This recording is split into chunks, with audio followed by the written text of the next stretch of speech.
Hello there. What is going on, everybody? We've got ourselves the full Imperial Remnant Battleforce document to talk about. This dropped over the weekend, and I think a lot of you already have had a look at it. So I just wanted to talk about the new Imperial Remnant Battleforce document, what this means, as well as a little bit of either future-proofing or spoilery stuff that is also included with this document. So it's pretty interesting. We're going to talk about this today. Also, Gideon and Dark Troopers should be showing up very, very soon. Some folks who pre-ordered are already getting pre-order notifications, so those are going to be showing up very soon. Stay tuned if you want to see unboxings and in-hand product reviews. Of course, we're going to do that with the type of thing that we do on this channel. If you guys are new here to the channel, we do all sorts of Star Wars tabletop gaming content, so definitely stick around. We're doing a giveaway right now for a $25 Amazon gift card. All you have to do is be a subscriber and leave a comment on this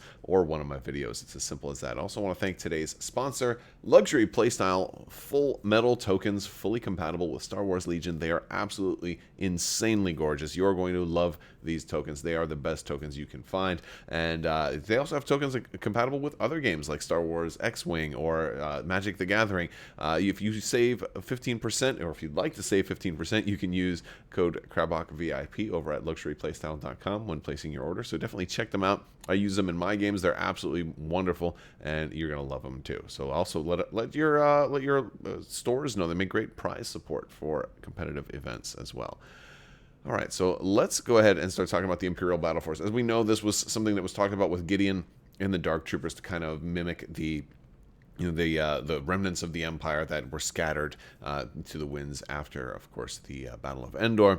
And we're going to look over. If you want to get this document right now, you can head over to atomicmassgames.com and go over to all of their Legion documents, and you'll see other Battle Force documents as well. We kind of already had a pretty good idea of what was going to be allowed for this particular Battle Force, but there is a few subtle distinctions. So first off, the big thing is there's no new battle cards for this Battle Force, but it does have some different list building rules, as well as instead of I almost think of it as a permanent card that's always in play that doesn't take place, because they have some special rules that impact gameplay for them as well, which is very interesting. I think it's a very cool idea to kind of do a battle force that's different than the first four that we've seen, which were basically just, kind of rank changes a little bit and some new cards. This is just giving us new rules. So we've got Moff Gideon and Imperial officers are available as your commander. Your special forces is just scout troopers, no strike teams, Imperial death troopers as well. For core, you can have stormtroopers and shore troopers. Notice, however, that it's only 1 to 2 stormtroopers and only 1 to 2 shore troopers. And it's a really cool thing, and I think it's actually pretty thematic, because you wouldn't have an entire, legion of only stormtroopers, right? Because you just don't have that many. You can have 74Z's speeder bikes and E-webs, and you can have Imperial dark troopers, and you can also use the dark saber, which of course would make sense. I actually don't think there's too many other. Well, I guess there would be a few other unique upgrades that kind of disallows by only having that one. Like you wouldn't be able to run like some of the Inferno Squad heavies and stuff like that. So that's something to keep in mind. Also, another thing with the short troopers being there, there's no detachments that are available in this particular one. You're going to see that later, but so if you're running the short troopers, you gotta have to run them kind of just them by themselves, which means you may want to run an E-web for every short trooper, because they're going to be able to give an emplacement trooper an order. You don't want that necessarily to go to waste, so all the more reason to drop an E-web in here. But then we go to rank requirements. You do still have operatives, right? So it says each army must include 1 to 2 commander and operative units. At least one must be a commander. And so what that means is if operatives ever come out for this battle force, you'll be able to have one, but you won't be able to have two. So you'll never be able to run 2 operatives in this battle force, which means that they've future-proofed it enough for there to eventually be 2 operatives that can go into this Battle Force. Now, this could just be a rules change, like maybe Cad Bane or something like that works with them at some point, or they wanted to have some come out specifically eventually for this Battle Force. And there's a lot of different ways that you could do stuff like this. Like, I wouldn't mind seeing like the Incinerator Trooper be like an operative at some point, although like that really big flame trooper could be like just a standalone, like an elite stormtrooper kind of doing their own thing. But I don't feel like a stormtrooper would ever really be an operative. So I think they're just kind of leaving the door open for whatever Moff Gideon might have up his sleeves in the future. Plus, these are living documents; they can always change. Right now, off the cuff, I feel like Cad Bane's probably the most likely to maybe be able to be used with these guys at some point, or maybe some kind of droids. Maybe the IGs could potentially work with these guys at some point. There's just a lot of possibilities. IG-11 might, IG-88 even. Who knows? Who knows what we'll see? Dengar someday? Who knows? Showing up in Legion. But yes, so that's kind of, or maybe some of those doctors show up. Like that's a maybe. I could see that, something like that happening. There's a lot of other stuff in here too. So we have our skirmish ranks requirements as well. So that is it is good to see that skirmish stuff is also included in here. So you've got your but yeah, you can still have 3 to 6 core normally.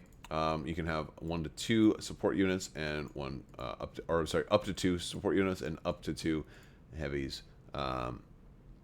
So yeah, but no special forces in the rank requirements. Now, there's a reason for that, and that goes into the special rules, because certain special forces are going to count as core for purposes of list building. And of course, after list building, it doesn't matter. It does not matter. So let's talk about this. Imperial Remnant is part of the Galactic Empire faction. The following units count as core units for the purpose of army building: Scout Troopers and Imperial Death Troopers.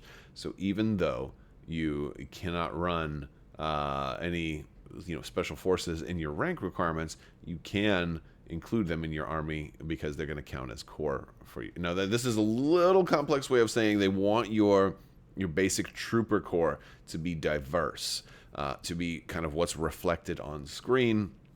And that's what this is trying to accomplish. And the thing is, because it's breaking so many core rules of Legion to make this happen, that's why you have like, three or four sentences trying to explain the very simple thing of like your core has to be,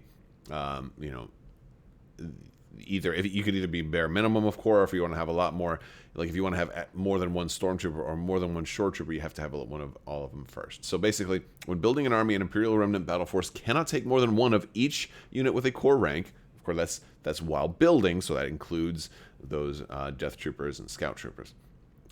Until at least one of each has been taken. This army may not include detachments. And then we're going to get some more of this in a second. So what that means is, since you still need 3 core when you're building, that means you are going to have to run a stormtrooper, a shore trooper, and maybe a Imperial Scout Trooper, and maybe you stop there. Maybe you don't have to run Death Troopers, but if you want to go above, if you want to go above 3, if you want to go above that bare minimum, then you're going to have to be like, okay, well, in order to get another one, we got to get all 4. You've got to get one of each of all 4 first, and then you can add more. Problem is, though, that you can only have 1 to 2 stormtroopers or 1 to 2 shore troopers, right? Now the interesting thing is there's not that limit on Death Troopers, and there's not that limit on Scout Troopers. So you can, run 1 stormtrooper, 1 shore trooper, 1 scout trooper, 1 death trooper, and you got 2 more spots. So then you could run like 2 more scout troopers, which would give you 3 scout troopers in total, or 2 more death troopers, which would give you 3 death troopers in total. But you still are going to have one of each of those 4 if you want to go 4 or higher. If you're only running 3, you can pick 1 not to include. So, which could also mean you go without less core. You might do a death trooper, a scout trooper, and a shore trooper, and no stormtroopers. Like you could in theory do something like that, which would mean you wouldn't be really giving out many core units in your bag, because then once the game starts, they're going to go back to special forces, but for building the list. they're gonna be they're gonna be core, which is just, I know that's a little complicated. It's a little bit more of an advanced battle force as far as like, I don't recommend this be somebody's first battle force for kind of getting familiar with Legion, because it is a little wonky on the rules, just to make sure that people understand how that works. But there's more rules that go along with this battle force, more things that kind of break the established norms. One of those is when issuing orders, a nominated commander unit can only issue orders at range 1 to 2.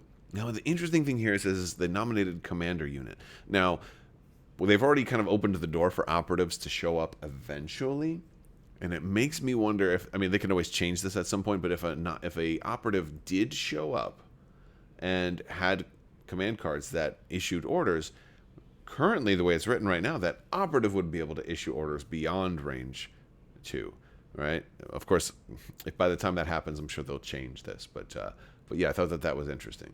Units beyond 2 of a friendly commander unit gain independent aim or dodge 1. Aim 1 or dodge 1. Which, that one is really cool. But the thing is, units may only use the courage value of a friendly commander at range 1 to 2 instead of range 1 to 3.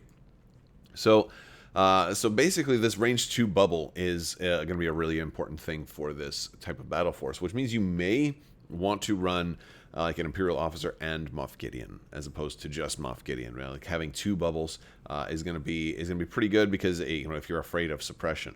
But then again, maybe you don't want to do that, because maybe you want them getting independent aim 1, independent dodge 1. I mean, Imperials do like aim tokens. Stormtroopers have precise. So Death Troopers with independent aim 1, I think, is going to be really cool. So a lot of really cool aspects to that, and I'm looking forward to seeing how this works.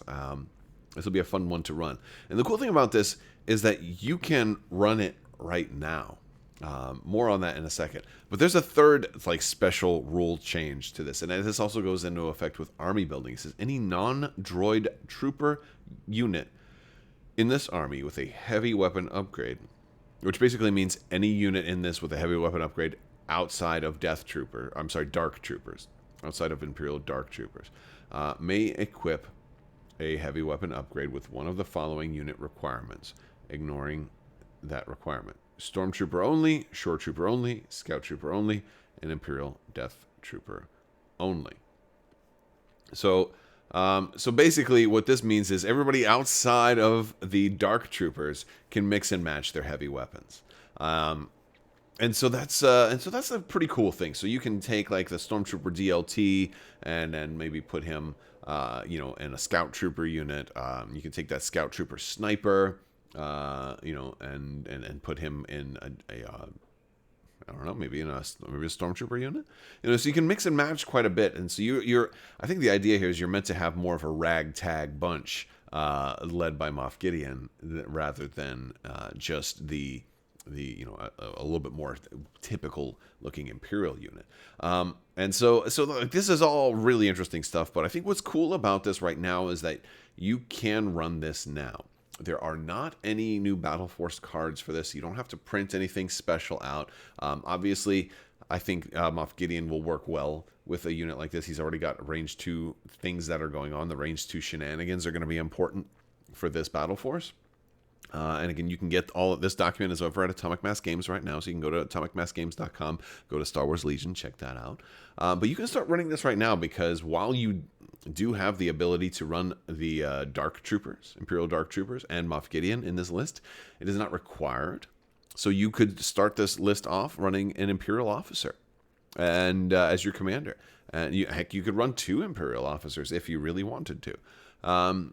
You can then, use your Scout Troopers. You can use your Imperial Death Troopers. You can use Stormtroopers and Shore Troopers and Speeder Bikes and E-Webs, and even be mixing and matching their heavy weapons and using the range 2 shenanigans. So you can get started with this one ASAP. You don't have to wait until Moff Gideon comes out to start using this battle force. So I thought that was pretty cool. There's a lot of just weird little interesting things in here. I think the independent aim 1 is one of my favorite things. It makes me kind of want to lean heavier into the Death Trooper aspect and being able to kind of leverage their ability to be beyond range too. Now, another thing that is here is that the only unique upgrades I said is the Darksaber. Death Troopers do have a unique heavy that will not be allowed to be included in this one. That's kind of a bummer because she's a really good one. She gives you that that compel. Which is just, like, oh, did you... Basically, if you were to be suppressed and lose an action, you get to move anyway and ignore that. And that's just really awesome. But yeah, so you won't be able to do that. You're just going to have to go with your, if you're using that DLT for the Death Troopers, you're going to have a really nice range 4 attack on those. You've got a really good heavy on the Shore Troopers as well. But the Stormtroopers have a lot of heavy options, depending on, because the Stormtroopers have already had a Stormtrooper expansion pack, so you've got just basic Stormtrooper, stuff out the wazoo. Lots of really good Stormtrooper tech that can work into all of these, which I really like. Note that you can't do that for the personnel.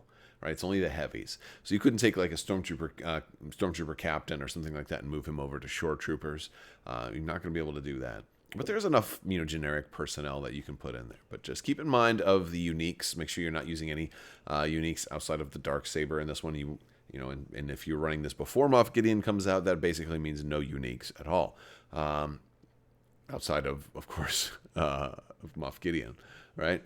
But yeah, so that's it's going to be pretty cool. I want to hear what you guys think. Let me know down in the comments section if you're going to be running Moff Gideon and the Imperial Death Troopers. How many units of Death Troopers are you going to run? Because don't forget, while you can run 2 heavies here, Moff Gideon does also allow you to break that rule and add an extra Death Trooper unit. I'm sorry, Dark Trooper unit. Death Trooper. And how many times are people going to be saying DTs? And you're like, is it Death Troopers or Dark Troopers, right? But yes, so that's not going to be confusing at all. And it's also really interesting to see so many Imperials in black outside of Darth Vader, because you're used to seeing everybody wearing white, and now between Gideon and then the Dark Troopers and then the Death Troopers and then maybe even an officer that's going to be wearing those dark Imperial grays, you might have a pretty dark Imperial army. And love to see what you guys think. If you've run it already, let me know what you think. Also, keep the discussion going. If you haven't joined our Discord, jump in our Discord and let us know what you guys are running, and share some of your questions and some of your thoughts, and keep the discussion going. I want to thank you all so much for hanging out with me today. Big thanks to my patrons. You guys are absolutely amazing and help make this channel possible. Thank you for your continued support. I will talk to you soon. May the Force be with you, and live long and prosper. Have a great day. Party on, dudes. Be excellent to each other. So say we all. You can't take the sky from me.